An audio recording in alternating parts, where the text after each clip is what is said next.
La peinture comme moyen de guérison. Là, je vis une émotion intense. Une fois que, quand j'ai vu une photo de quelqu'un qui m'est très cher, qui a l'air d'être vraiment pas bien du tout.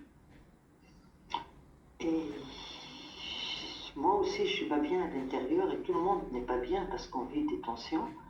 Et là, je prends des couleurs qui m'apaisent, telles que le bleu.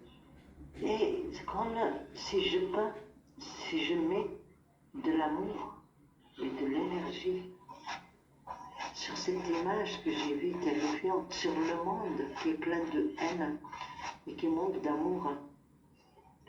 Et donc, pour moi, ce pinceau-là, il n'est pas en train de peindre sur la toile. Il est en train de poser de l'amour sur les cœurs, partout. De l'amour, de la lumière, de l'amour, de la sagesse, de l'amour. Et une grâce de Dieu qui tombe sur nous et qui ouvre les cœurs à la vie, avec abondance. Et voyez-vous là, c'est pas ce que je peins qui compte, c'est cet amour que je suis en train de donner à toutes ces personnes-là, et cette personne que j'ai vue sur la photo en difficulté, il est avant tout en train de circuler en moi. Il me touche parce que je pose aussi toutes ces couleurs, toutes ces prières qu'il me semble avec le pinceau concrétisées dans la matière. Elles se réalisent dans l'esprit. En fait, l'esprit a un pouvoir sur la matière, mais la matière aussi, elle a un pouvoir sur l'esprit.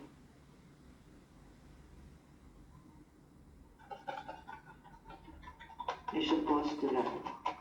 Je le pose dans toutes les choses qui me font mal, dans le conflit israélo-arabe, il est devenu, même je dirais israélo et le monde.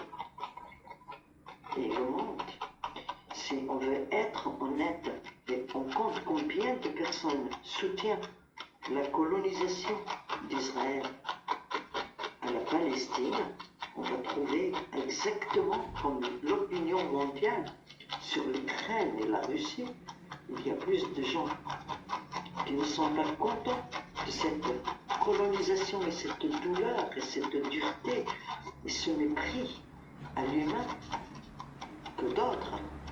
Mais hélas, les médias sont tenus, pas tous, mais en grande partie par ceux qui ont le pouvoir, et ceux qui ont le pouvoir matériel, ils sont plus...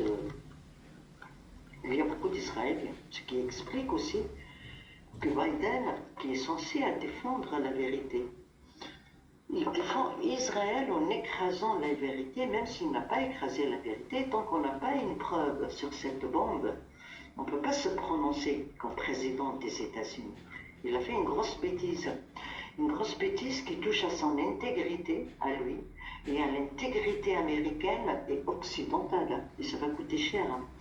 Car ce qu'ils veulent, les Arabes, ce n'est pas que la Palestine libre, mais que ces pays qui prônent la démocratie, qui prônent la vérité, et qui n'arrêtent pas à les pointer des doigts, qui sont des gens retardés, des gens dictateurs, des gens bêtes et stupides, eux, ils écrasent les vérités pour défendre leur intérêt. Ça met en doute que même l'intervention des Américains en Ukraine n'est pas un geste humanitaire comme ils prétendent de nous le dire, mais une défense de leur propre intérêt. Ils règlent leurs problèmes avec la Russie en utilisant l'Ukraine, ou en servant l'Ukraine, je n'en sais rien. Ceci dit, quand je peins, et je souhaite l'amour à tout le monde,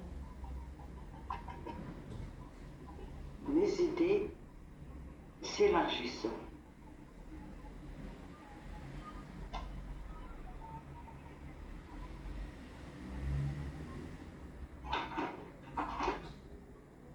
Et pour moi, l'amour, il est dans toutes les couleurs. Mais là, j'ai vraiment besoin de respirer à l'intérieur. Ça m'étouffe, tout ça. Ce qui m'étouffe, c'est ce 1 million de personnes au regard de la terre entière qui n'a rien fait, en grande majorité, un peu comme les 1000 et quelques Israéliens qui n'ont rien fait. que leur vie se trouve complètement détruite pour des conneries politiques. Le conflit est politique, car le peuple n'a rien fait, ni de part ni d'autre. Le peuple palestinien, il veut être en paix, et ça fait des années qu'il vit dans un blocus en plus, sans aucune raison. Pourquoi bloquer un peuple? Un peuple qui t'a accueilli sur son territoire il y a 50 années, qui peut vivre enfermé sous une autorité? On me dit que c'est normal, ce n'est pas normal. À la limite, le peuple palestinien déplacé dans des situations affreuses par des milliers de personnes, plus d'1 million, dans le sud, dans des camps. Il va bien réfléchir. Il va bien voir que vivre dans un blocus et rien dire n'a jamais été la solution. Il va voir aussi que lancer des bombes n'a jamais été la solution.